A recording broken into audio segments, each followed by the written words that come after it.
पृथ्वीराज कपूर यांच्याबद्दल. त्यांनी केवळ चित्रपटांमध्येच नव्हे तर थिएटरच्या माध्यमातूनही एक नवीन परंपरा निर्माण केली.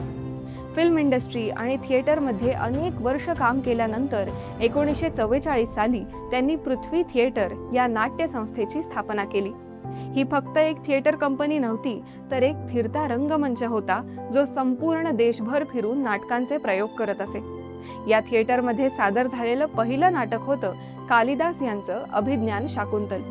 विशेष म्हणजे भारत छोडो आंदोलनाच्या काळात या थिएटरमधून देशभक्तीपर नाटकं सादर केली जात होती, ज्यामुळे अनेक तरुण स्वातंत्र्य लढ्यात सहभागी होण्यासाठी प्रेरित झाले.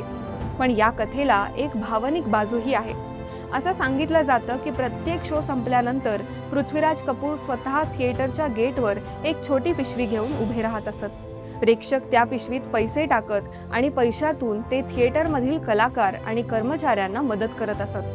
त्यांच्या दृष्टीने थिएटर हे फक्त काम नव्हतं तर एक कुटुंब होतं. जवळपास 16 वर्षात या थिएटरमध्ये तब्बल 2662 नाटकांचे प्रयोग सादर झाले. पुढील अपडेट जाणून घेण्यासाठी आमच्या चॅनलला सबस्क्राईब करा व बेल आयकॉन प्रेस करायला विसरू नका. धन्यवाद.